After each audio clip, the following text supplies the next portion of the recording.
The sky was red. Smoke rose high above the colony. Buildings were on fire. People ran in every direction, shouting, crying, searching for shelter. Alarms rang. Sirens howled like wounded animals. And in the middle of it all, a little girl walked, alone through the fire. She was small, no taller than Cole's waist. Her skin was soft blue, and her big glowing eyes looked too old for her young face. She wore torn clothes and had a broken metal necklace hanging from her neck. Her hands shook, but her steps did not stop. She didn't cry. She didn't call for help. She just walked, and no one noticed her, except Cole. Cole was an engineer working in the colony's power systems. He had stayed behind when the evacuation started. He had to shut down the fusion cores before they exploded. That was the plan. But when he looked out the shattered window of the control tower and saw the little figure in the fire, everything changed. "What the hell?" he whispered. A child was walking through the flames, alone, silent, glowing, slightly. She was not human, but she was alive. Cole didn't think. He ran. Outside, the heat hit him like a wall. Smoke filled his lungs. His boots kicked through burning metal and ash. He pushed through fallen beams and collapsed walls. "Hey," he shouted. "Hey, kid, stop." The girl didn't stop. She turned her head slightly. Her glowing eyes met his. For a second, Cole thought she would run, but she didn't.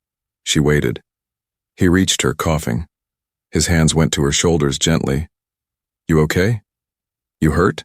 he asked. She just stared at him. Then she held up her necklace. It was broken, burned. But Cole saw something, 2 small figures carved on it. One was clearly a tall male. The other was small, like her. "My father," she said softly. "He told me to run." Cole looked around. Fire, screams, explosions, in the distance. "Where is he now?" Cole asked. The girl pointed behind her and Cole saw it. A large alien body, charred, lifeless, lay across a pile of rubble. One hand still stretched out as if trying to protect her. Cole lowered his head. "I'm sorry," he whispered. The girl said nothing. She just looked at him with those big, shining eyes. Then she asked in a soft voice, "Will you protect me like he did?" For a long moment, Cole didn't answer. The world was falling apart. But she stood there, asking with eyes full of quiet hope. He didn't know her name, didn't know her story, but he knew his answer. "Yes," he said at last. "I will." She blinked once, then stepped forward and put her small hand in his. It was cold and shaking, but it held tight. Cole carried her away from the fire. They ducked through back alleys and service tunnels. He wrapped her in his jacket. She said nothing, but she didn't let go of his hand. Inside the emergency shelter, he cleaned a small cot and gave her water. She sat quietly and watched him, holding her necklace tightly in both hands. "What's your name?" he asked. She whispered, "Nari." "That's a nice name," Cole said. "I'm Cole." She nodded once, then leaned back against the wall. Her eyes stayed open, watching. The door. She didn't sleep. Cole watched her from across the room. She wasn't just scared, she was trained, prepared, too prepared for someone so small. "What were you doing in the fire, Nari?" he asked. "My father said, if he didn't come back, I should walk through the fire, because only someone brave would follow me." Cole's breath caught. That meant her father had known he wouldn't survive, but he had trusted that someone kind, someone human, might still exist. Someone like Cole. Outside, more ships burned. The colony was nearly gone. But inside that dark room, one human and one alien child sat quietly, together. The fire still roared outside, but for Nari, the worst fire was over. She had found someone who didn't run from her, someone who answered, yes, someone who chose to protect. The sky above the colony was still filled with smoke. Cole had taken Nari to the old repair station on the edge of the ruins. It was broken, dusty, and half buried under metal scraps, but it had one thing others didn't. No one came here. It was forgotten, just like her. Cole gave her a blanket and a can of warm soup. She sat in the corner, cross-legged, quietly sipping the soup without saying much. She still wore his jacket, far too big for her small frame. Her glowing eyes followed every sound outside, even the wind. She was scared, not just of what had happened, but of what was coming. Later that night, Cole opened the floor panel and pulled out an old scanner. He turned the screen toward her. "These are the patrol zones. Drones are scanning the ruins now," he said. "If they find you—" Nari finished the sentence in a whisper. "They'll take me away." Cole paused. "Why would they do that?" he asked. She looked down at her broken necklace. Her small fingers touched it gently. "Because I'm not human," she said. Cole sighed. "That's not a reason. It is to them." He didn't argue. She wasn't wrong. As night deepened, the power cells ran low. The heater turned cold. Cole gave her the last power bar from his kit. She took it, broke it in half, and gave one piece back. Cole stared. She smiled. "Just a little." "Thank you," he said. "You saved me," she answered. "So I want to save you too." It wasn't normal for a child to speak like that. She was kind, but guarded. Every word felt chosen, like she had learned early that trust could be dangerous. By morning, Cole tried contacting his old friend at the South Hangar, a human smuggler named Juno, but there was no signal, only static. He leaned back, tired and unsure. "What now?" he asked himself aloud. Nari, sitting on a crate, looked up. "Will you send me away?" He turned to her quickly. "No. Even if it means you get hunted too." He didn't answer right away, but then he walked over and knelt beside her. "You asked me to protect you," he said. "That means I stay. I don't care what it costs." Her lips trembled. "Not even if it costs your life?" Cole looked into her big glowing eyes. "I've seen war. I've lost friends. And I've walked away from people before," he said. "But not this time." She looked at him for a long time, then leaned forward and rested her head against his shoulder. "You sound like my father," she whispered. And Cole, for the first time in years, felt something break inside him. He gently wrapped his arm around her. That afternoon, a loud hum echoed through the broken walls. Cole jumped to his feet and pulled Nari behind a metal pipe. Through the crack in the door, a red patrol drone floated by, camera scanning side to side. It paused at the station, then hovered away slowly. Cole stayed frozen. Nari barely breathed. After a minute, the sound faded. "They're getting closer," Cole said quietly. "I can help," Nari said. He looked at her. "How?" She looked nervous. "My father taught me to hide." She raised her hand slowly and closed her eyes. A soft shimmer of light began to glow around her skin, then spread outward. It touched Cole, the walls, the floor. Everything went dim, almost invisible. Cole looked around in shock. He couldn't even see his own shadow. Then the glow faded, and the world returned to normal. He stared at her. "What was that?" "My kind can bend light," she said. "It's a gift." He blinked.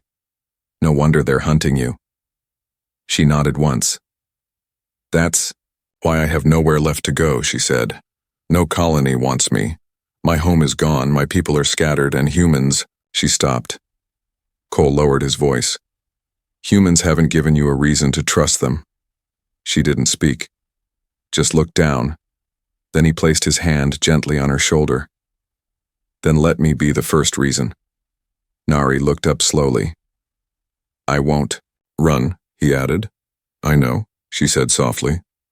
Then for the first time since they met, she smiled. Just a little wider this time, not a full smile, but enough. Enough to keep going. The message blinked red on Cole's old comm screen. Alert. Unauthorized alien child escaped. Subject may be armed or dangerous. Reward, 50,000 credits. Cole's eyes narrowed. Nari? She was sitting quietly, drawing shapes on the dusty floor with her finger. Her little legs were crossed. She looked peaceful. But someone had just put a price on her head. Cole turned off the screen fast and pulled the wire loose. He walked to her slowly. Nari, we have a problem. She looked up. They found me? He nodded. And they're telling everyone you're dangerous. She didn't look surprised. Just sad. They always do that, she whispered. If they say I'm a threat, they can take me. Or sell me. Sell you? Cole's voice turned hard. Nari nodded again. Some collectors like rare types. Especially ones that glow. Cole sat beside her, angry but quiet. How old are you? He asked gently. I don't know, she said. We didn't use numbers. We just had seasons. I saw 8 bloom cycles before my world fell. 8. She was still just a child. Later, Cole searched through the hideout storage. He found a faded cloak, some old gear, and one useful device, a signal jammer. It was dusty, but it still powered on. Okay, he said. We'll block trackers for now. But we need to leave this place. Nari tilted her head. Where? I have a friend. She owes me a favor. She works near the edge of the cargo rings. She might help us get off-world. Nari stood and put on the cloak. But she didn't hide her face. Are you sure? Cole asked. They'll see your eyes. I'm tired of hiding, she said softly. You didn't hide from me. That night they moved. Through dark alleyways and under fallen bridges, they crept past scanners and searchlights. Cole kept his hand on Nari's shoulder the whole time. Every time she stepped too close to danger, he pulled her back. She never complained, she trusted him. Halfway to the hangars, they ducked into an old comm station to rest. As Cole checked the map, Nari stared out the broken window. Why do they hate us? She asked. Cole didn't know what to say, so he told her the truth. Because some people are afraid of what they don't understand, and fear turns into anger. Were you afraid of me? Yes, he admitted. For a moment, but then I saw you weren't dangerous, just lost, like me. She turned and looked at him. Then she reached into her cloak and pulled something out. An old worn pendant. It was different from the broken necklace. Inside was a small crystal that pulsed with soft light. My father gave me this. Before the fire, she said. He said it would protect me, but I think it was meant to help me find someone. Cole looked at the crystal, then at her. Maybe you already did. As they left the building, a voice called out, Stop! Cole froze, so did Nari. A patrol unit was standing across the street, 2 humans in armor and 1 floating drone. They had weapons aimed. The drone scanned Nari and beeped. Subject identified. Alien class, high luminar. Status, active threat. Reward confirmed. Cole grabbed Nari's hand. Run!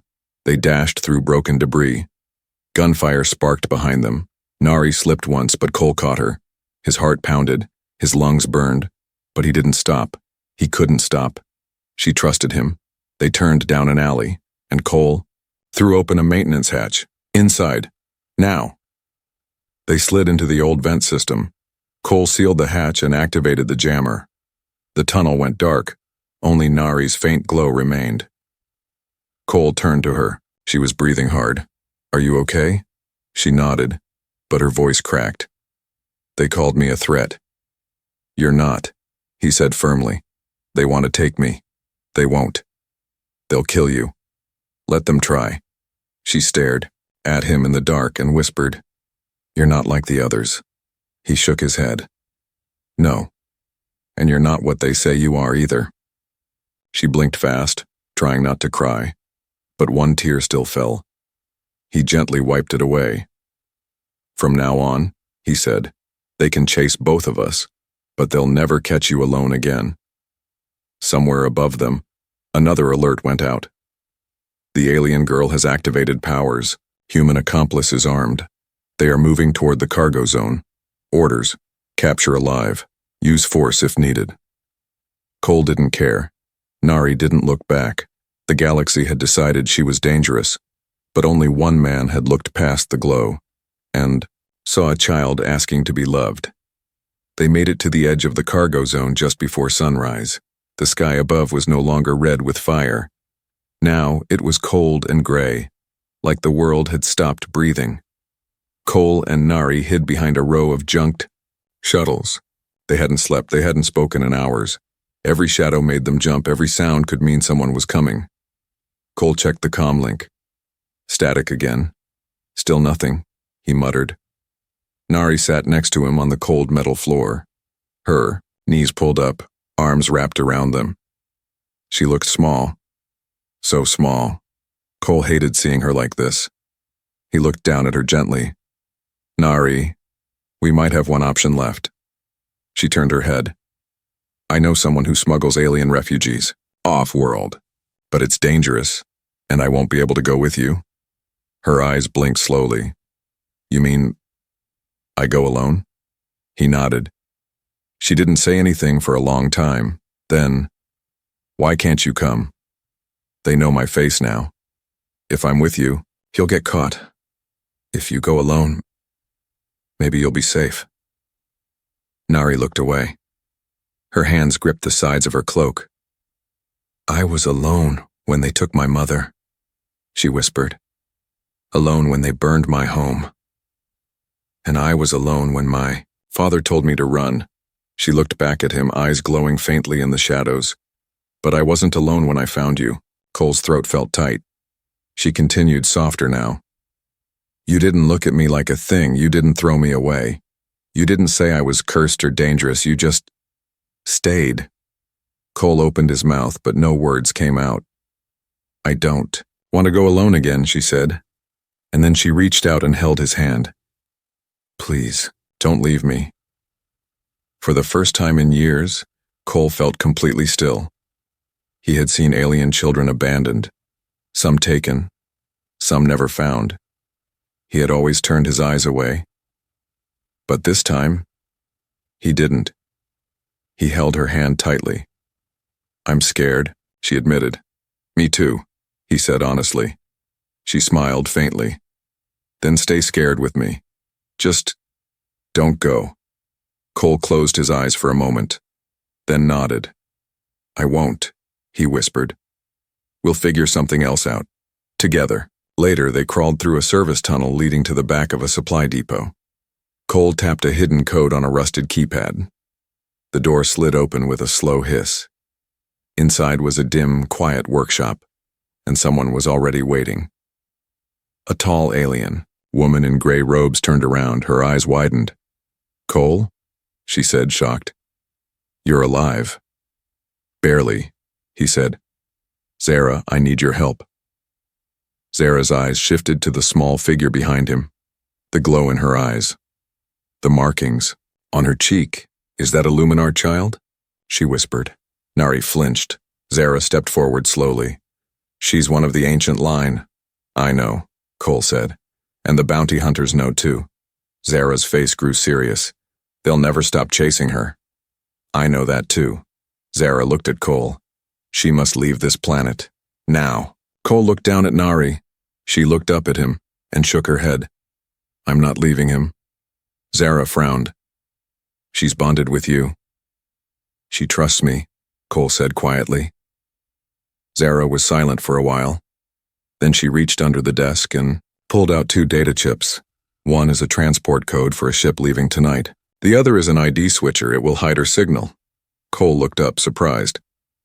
2 chips? Zara gave a small smile. You'll need one too. If you're staying with her, then you both leave. That evening, in the corner of the dusty shop, Nari sat beside Cole as he fixed a broken transmitter. She watched his hands move carefully, his eyes focused, gentle. You build things, she said. Yeah, he replied. I fix what's broken. She looked at her hands. I'm broken too. He looked at her. No. You're hurt, but not broken. She tilted her head. What's the difference? Broken things don't get up again. Hurt ones do. She smiled softly, and for the first time, Cole saw something new in her eyes. Hope. The old cargo ship rumbled on its landing pads, preparing for launch. Inside the shadows of Dock 17, Cole checked the time on his cracked wrist screen. 10 minutes, he whispered. Then it lifts. Nari stood beside him, holding his hand tightly. She wore a hood now, and her glow was dimmed, on purpose. Her father had taught her how to hide her light, but even now, in silence, she shook. They're close, she whispered. Cole nodded. I know. They were hiding behind a pile of metal crates just 50 meters from the loading ramp. Between them and the ship, an open space, floodlights, and worse, hunters. 4 bounty hunters in dark armor walked through the dock, scanning. Every face. One held a tracker, glowing faintly. She's near, the leader said. The reading strong. Cole and Nari ducked lower. His heart pounded. He checked the jammer. Its battery was blinking red. Damn it, he muttered. Nari looked up. We won't make it, will we? Cole didn't answer. Because he didn't know. Minutes earlier, Zara had handed Cole a final package, a small silver disc. It's a decoy emitter, she said. Drop it somewhere else. It gives a false signal, strong enough to draw them away, but it only lasts 60 seconds. 60 seconds is enough, Cole had said, but he wasn't sure anymore, because between them and the ship, those 60 seconds might feel like forever. Now. Cole pulled out the disc. Nari, he said. When I say run, don't look back. Just head for the ramp. Her voice was tight. What about you? I'll be behind you. You promise? He looked her in the eyes. I promise. She gave a tiny nod. He kissed her forehead, just once, and then crawled 2 meters to the right behind a fallen barrel. He activated the disc and tossed. It had bounced twice, then landed behind a wall of crates. A second later, beep, beep, beep. The tracker in the bounty hunter's hand screamed. There! Behind those crates! All 4 hunters rushed to the false signal. Cole jumped up. Now! Nari didn't wait. She ran. Her small feet pounded the metal ground as she sprinted toward the ramp. A guard at the ship's entrance turned and froze when he saw her eyes. Cole was already behind her, yelling, Let her through! The guard hesitated, then nodded. Nari ran up the ramp, panting. She didn't stop until she reached the cargo bay. She turned and screamed. Cole was still outside. The disc's timer had died. The hunters had realized the trick. They turned back and spotted. Cole, there! The human. He has her. 3 charged. 1 fired. A shot grazed Cole's arm. He stumbled, but he didn't stop. Nari stood at the edge of the ship, hand reaching out. Cole! He pushed through the pain, ran harder. Another shot missed, barely. The ship's captain shouted, We're lifting in 20 seconds. Cole reached the ramp just as it began to rise. He leaped, caught the edge, pulled himself up, blood on his arm, sweat in his eyes. Nari dropped to her knees and grabbed him. Don't let go, she cried. He smiled through the pain. Never. The ramp closed. The ship lifted, and the hunters screamed in anger below. Cole collapsed onto the floor, breathing hard. Nari held his hand tightly. You said you'd be behind me, she whispered. He coughed. Told you I don't break promises. She smiled. Then her face changed. Your arm. He waved it off. Just a scratch. She gently placed her small, glowing hand over the wound. Her eyes closed, and for a moment, Cole felt warmth. Not just on his arm, but in his heart. When she opened her eyes, the cut was gone. He blinked. You healed me? She nodded softly. It's what my kind can do, for someone we trust. Cole was quiet for a while, then whispered, Thank you. She leaned against him, tired but safe. Thank you for not leaving me. Outside the window, stars began to appear. The planet shrank below them, and for the first time in days, Nari wasn't running. She was flying, with someone who stayed. The ship moved quietly through deep space now. No alarms, no hunters, only stars outside the window and silence inside the ship. Cole sat in the corner of the small passenger cabin, arm bandaged, breathing slow and steady. His body was tired, but his mind wasn't resting. He kept thinking about Nari. She sat on the floor nearby, hugging her knees, staring at the glass above them. Her glowing eyes followed the passing stars. "Can't sleep?" Cole asked gently. She shook her head. Too much noise inside. He gave a soft chuckle. "I know the feeling." They sat in silence for a while longer. Then she spoke. "Do you think we're safe now?" Cole looked at her. "For now, yes. But the galaxy's big, and full of people who want to control what they fear." Nari's head lowered slightly. "I have something to tell you," she said. Cole leaned forward. "Okay." She didn't look up. "You call me Nari, but that's not my real name." Cole raised a brow. "It's not?" She shook her head. "Nari was the name I gave myself. After I lost everything, my real name is one I stopped using. I thought if I let it go, I could forget who I was." Cole leaned closer. "What's your real name?" Nari looked at him, eyes glowing like soft stars. Then she whispered, "Ilari." The name danced like a melody. Cole repeated it slowly. "Ilari." She nodded. "It means light from the last dawn in my people's tongue." Cole smiled. "It's beautiful." She smiled back, but her voice trembled. "No one said it in so long. I thought it was dead." He leaned in gently. "Then let's bring it back to life." She looked down, eyes wet. "You really mean that?" "I do," Cole said. "A name is who you are. And you're more than just a runaway. You're more than what they called you." Ilari's lips quivered. Then she crawled forward and wrapped her arms around him. She didn't say anything. She didn't need to. He hugged her back softly, carefully, like holding something the world tried to break. The ship shook lightly as it entered the next sector. The captain's voice came through the speaker. "Approaching the station. We'll dock in 20. Get ready." Cole looked up. "We're almost there." Ilari wiped her tears. "What happens next?" "We hide, get new IDs, maybe find a quiet moon, one where no one asks questions." She hesitated. "What if they find me again?" He smiled gently. "Then they'll have to go through me first." Her small fingers wrapped tighter around his sleeve. "You don't have to stay with me forever," she whispered. "I know," Cole said, "but I want to." Her voice was tiny. "Even if it's dangerous? You're worth it, Ilari." She smiled. This time, it was real. When they reached the docking station, the ship connected with a soft thud. Cole checked the corridor outside the cabin window. Crowds. Noise. Aliens of every kind. Merchants and workers moving fast. He turned to her. "Ready?" She nodded. They stepped off the ship together. She wore her hood.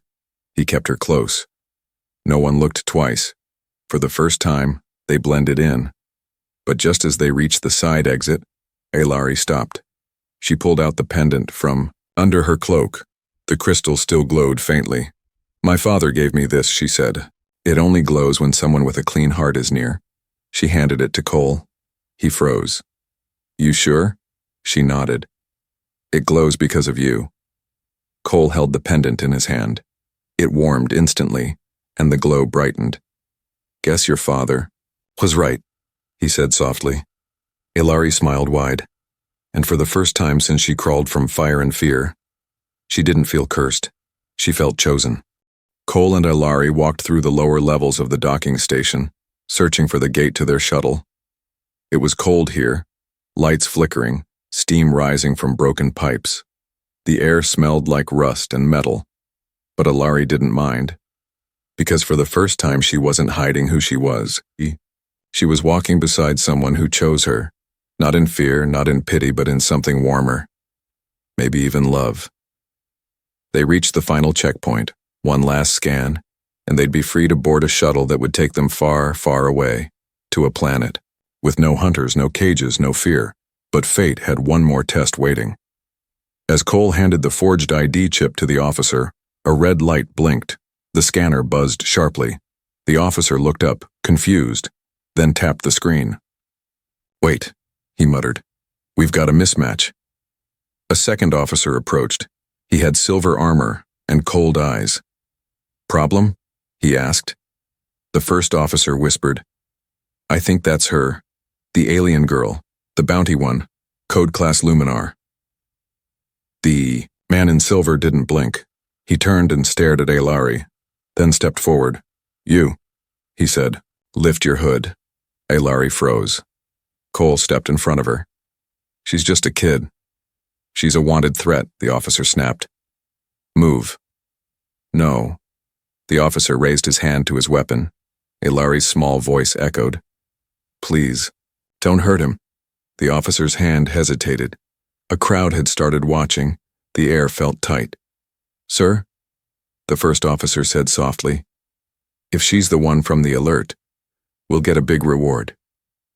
Ailari stepped forward, hood still. "I'm not dangerous," she said, voice trembling. "I never hurt anyone." The man in silver barked a bitter laugh. "You don't have to. You're one of them. Glowing eyes, ancient blood. That's all it takes." Cole looked him straight in the eyes. "And what if I said she's under my protection?" The man sneered. "Then you're a traitor." Cole didn't flinch. "She's a child," he said. "And the only dangerous thing I've seen is how people like you treat her." Ailari took a deep breath, then slowly pulled back her hood. The crowd gasped. Her eyes glowed softly. Her face was calm, and in her hands, she held the crystal pendant. She held it out toward the officer. "If your heart is clean," she said gently, "this will glow." He scoffed. "Tricks don't fool me." "Try," she whispered. The man stepped closer. She placed the pendant in his hand, and it stayed dark. Dead. No light. No pulse. He looked down, confused, angry, then afraid, because everyone watching saw it too. Even the other officer stepped back. Cole took Ailari's hand. "The crystal knows," he said. "It always does." And with that, he walked forward. The scanner lit green. Access granted. No one dared stop them now. They boarded the shuttle quietly. Cole sat by the window. Ailari sat beside him. Outside, stars waited. Inside, her head rested on his shoulder. She held the pendant between her fingers. "Do you think people like me will ever be free?" she asked. Cole placed his hand over hers. "They already are," he said. "Every time they're brave enough to shine." She looked up at him. "You really don't think I'm dangerous?" He smiled. "You're the bravest person I've ever met." She smiled too, wide and glowing, and for the first time since her world was burned, she believed it. As the shuttle launched, Cole looked out at the stars. A new home waited. A place to start over. And beside him sat a girl the galaxy once feared, a girl who just wanted to be loved. Not for what she could do, not for what her blood carried, but simply for who she was. Ailari. And he had chosen her.